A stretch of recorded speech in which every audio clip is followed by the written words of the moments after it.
the mantra that we've heard from governments for years now. The state is inefficient, the state is wasteful, the market is efficient and competitive and will deliver public services much better than the state ever could. That was always a lie. But what we've seen with the coronavirus is just how big a lie that was. In the UK, the government bypassed our public sector and instead it went to the private sector. The person it went to specifically put in charge of its test and trace system, which is absolutely crucial to whether or not we get out of this pandemic, is a woman called Dido Harding. Now, Dido Harding was chief executive of the phone company TalkTalk, where she presided over some catastrophic failures, including a massive data hack, which exposed her as naive, ignorant, incompetent. She was very widely criticised for her response to that crisis, and there were widespread calls for her to resign, calls that she rebuffed. Nevertheless, she was a good friend of David Cameron's, and in line with his general policy of putting his friends into powerful positions, he made her a baroness and put her into the House of Lords, where, though she's never received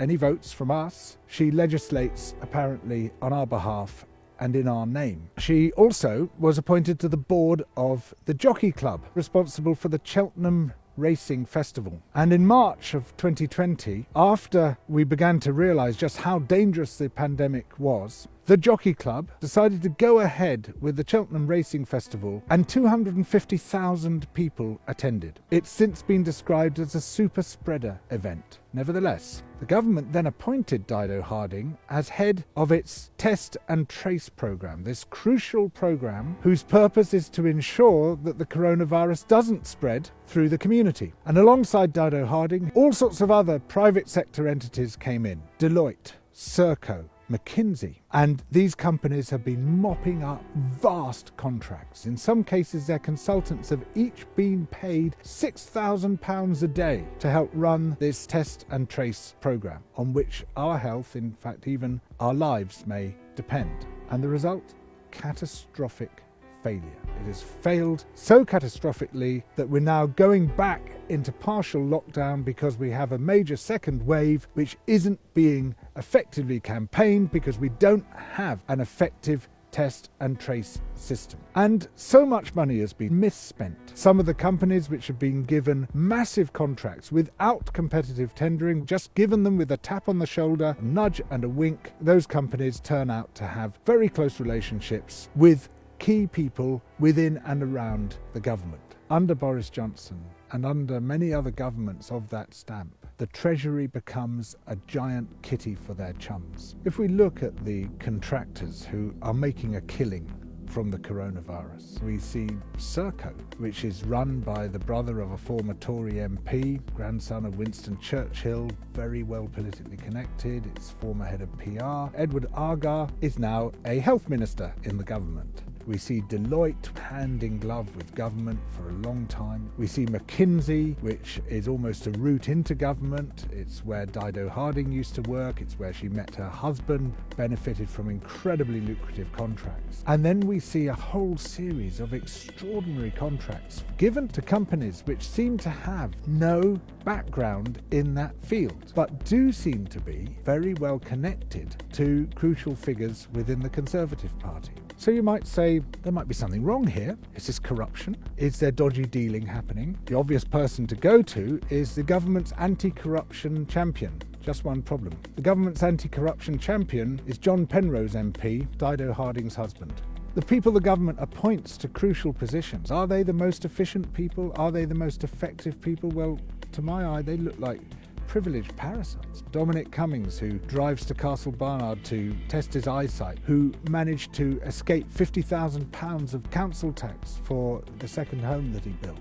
These people are not those who best represent the public interest in public affairs. It's all reminiscent of the reign of George I, who gave his favourites these military procurement contracts, which made them into extremely rich people, who then created lineages which persist to this day. Now, I don't in any way blame people for their ancestors and their antecedents. That would be completely irrational. But it is worth looking at how people acquired the social position which led to them getting appointed to these crucial roles. I mean, Dominic Cummings, he didn't have to be interviewed for his job. Dido Harding didn't have to be interviewed for her job. They just get a tap on the shoulder. You and I are not going to get that tap on the shoulder because we're not part of that gilded circle. So how do you become part of this gilded circle? Well, in Dido Harding's case, it's because her grandfather was given a hereditary peerage. He was made a baron, and it meant that his son would be a baron and his son would be a baron, and he was given that hereditary peerage for his colonial services. I think we know what that means. He was put in charge of suppressing the insurgency in Malaya. He was also a key advisor on suppressing the insurgency in Kenya, and he was in charge as governor of Cyprus of suppressing the insurgency there. In other words, he was sent around the world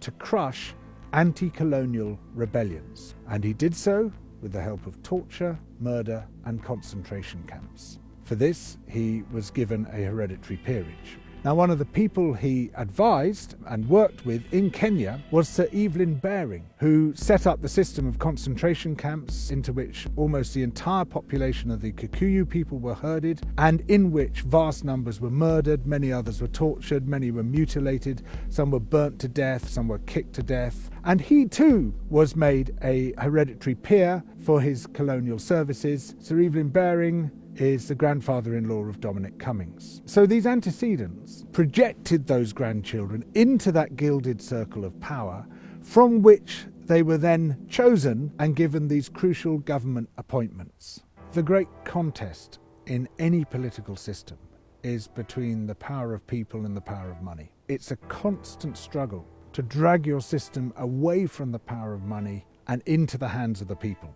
When Boris Johnson talks about the market, when Mrs. Thatcher talked about the market, Ronald Reagan talked about the market is a euphemism for the power of money. And the power of money is not a neutral power. It's not a power that we all share. It's a power that is concentrated into the hands of those who have the most money. In other words, the market is a euphemism for oligarchy. And when Boris Johnson talks about shifting things out of the public sector and into the market, he's talking about shifting things away from democracy towards an oligarchy.